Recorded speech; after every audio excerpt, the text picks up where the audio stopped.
So hello guys, nandito tayo ngayon sa nilalaro ko, which is yung bago Pixel. Nag-ano tayo guys, napag VIP tayo guys within ano lang guys, 8 days.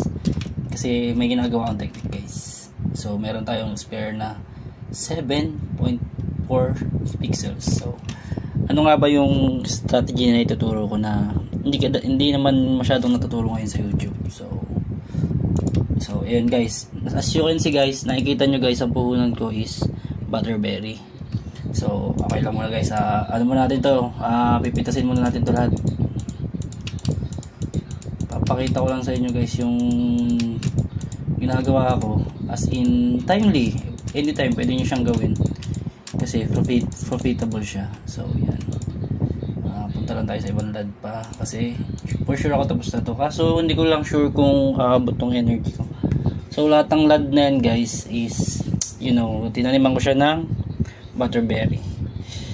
Actually dalawa yung tinatanim ko, isang scarot at saka 13 minutes pa to, namatay na yung bee ko. Pero ano lang muna tayo guys, focus lang muna tayo sa topic natin ngayon. Ayan, butterberry. So explain ko lang sa inyo bakit butterberry ang ano ko. So siguro okay na muna to kasi baka ma-short yung energy natin. Babalik na lang tayo. Luto na tayo sa Terravilla kasi sobrang dami na nung ating butterberry. Sana mabilis ang server kasi medyo still loading siya, pero oh, yun, mabilis. Tulog yung mga ano guys, taga ibang bansa. Pupunta tayo box galore ang payaman. So magkano ba ang isang butterberry dito guys? Kukumpute lang natin. Ito guys, may tanim ako nito guys, pero hindi siya nakano. Ayan, 1 seeds, nakikita nyo, butterberry 1 seeds. So ang explanation ko dito, so etong butterberry is 2 energy ang kinoconsume nya. Okay, check natin dito sa pixels energy.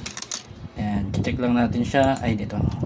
Ayan, butterberry. Ayan guys, nakikita nyo, butterberry 2. Tapos watering 0.5, bari 2.5, harvesting 3.5. So 3.5 ang butterberry guys, di ba? Okay. So magkano ang price ng butterberry sa market? Butterberry, as you can see, 64. So 60 lang siya nung kaninang umaga. So bibenta natin siya ng 64. Okay, bibenta natin 64. Magtitira ako kasi minsan kailangan siya. So tira tayo ng 30. Okay na ito. Ay, 64 then 200 to dito. So wait lang natin siya masel. So explain lang natin siya guys. Kasi bin-breakdown ko talaga ito kasi nahihirapan talaga ako mag-ano siya. Kasi non-VIP ako dati guys. So ang ginagawa ko is ito, nakikita niyo yung listahan ko guys. Ito, hindi ko siya medyo na-update to. Yung Grabs Labs, nagbibigay siya ng 247 energy. Tapos yung Mac Chuck Mid, ito yung lagi kong binibili guys kasi sobrang mura niya. Ayun guys, so 5.2 siya kahapon. Alam ko 5.2 to 5.2. Ito 5.2. Yan, marketplace 5.2. So search natin Mac Chuck Mid pala. So ayun o, 5409. So i-compute natin yan mamaya. Antayin lang natin to. Uy, yan o, mabilis lang siya guys, as in collect lang tayo, collect. So paano ang computations na ginagawa ko? Ganito lang yung kasimple guys. Pinipili ko kasi yan dito guys, oh. Ang buy, kunwari ang pinakamura, kunwari ang kursunado ko ngayon is Mac Chuck Mid. So 5048 ayun yung current price nya. Tapos di-divide ko yung energy na makukuha natin si Mac Chuck Mid. Ang makukuha natin dyan is 326.25. So dinivide ko siya dyan guys. Pag mas mababa to guys, like kunwari nag 14 siya, 14, mas okay yun. Ito, kaya na ito 14.47. Lalagyan natin dito kasi ayan yung updated 15.47. So ito try natin yung iba guys. Sure ako ito na yung Mac, tsaka kasi kanina ko pa to tinitingnan Astra Cactus, titignan natin. Astra Cactus Tequila. 4696. So, 4696 divided by yung energy na makukuha mo sa tequila, which is 300 energy. Hindi na accurate yun dito guys kasi na-scam ako nandito guys eh. Kakatry ko. Ayan 307 siya dyan guys. Pero, yun nga, nagbago na siya. 300 lang yan guys. So, mas maganda yun kasi 15 point, ano yung binibigay ng 15.47. So, Mac Mid ang masasuggest ko. So, ayun, kukompute natin. 326 energy. Worth ano siya? Magkano siya guys? Mac Mid. 5086. 5,086. Lalagay natin. 5,086. Pakinggan nyo lang to guys kasi talagang mapapakinabangan nyo to. Mac, okay, compute natin 326 energy. So, ilan yung makukuha, ilan yung maano natin sa tag dito. Ito, i-claim muna natin to kasi ano to eh, para maging basis lang natin eh. Nakikita nyo, bumabalik lang yung ginagastos ko. Lagi kong binibili yung guys kasi worth it talaga yun. Bibili tayo nung ilang sa isang Mac Chop na nagkakalagang 50.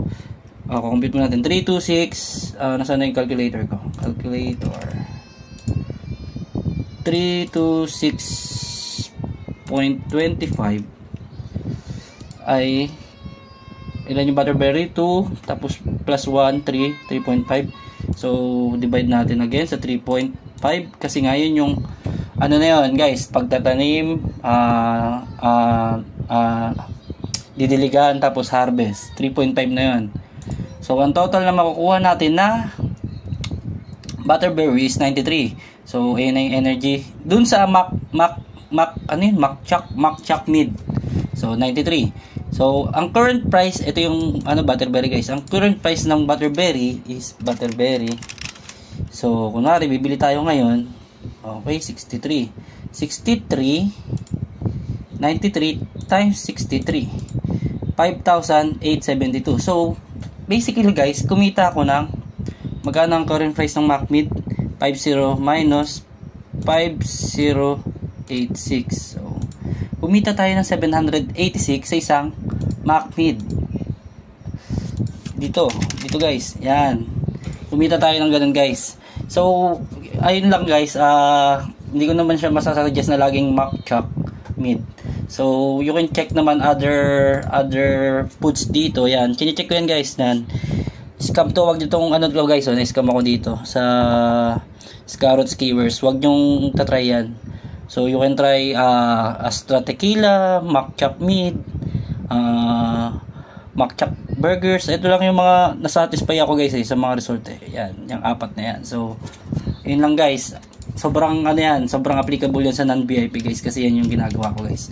Kung poproblemahin nyo naman yung yung tatanim nyo na butterberry, isa lang piso lang yan dito guys. So tas ilan lang yung niyan, yung what do you call this one, yung fee baba lang nun ngayon. Ayun lang guys yung solution ko kaya ako nakapag-pixel. So ayun lang muna yung ma-80 tips ko sa inyo ngayong araw. So bibili na muna ako Mac Chop Mid. Tapos ayun guys, may mga tanim ako guys dun sa mga kasi kinulang lang ako sa energy. Ayun lang yung daily routine ko. Depende yan sa sipag nyo. Ayun guys. So good luck sa farming at mabuhay.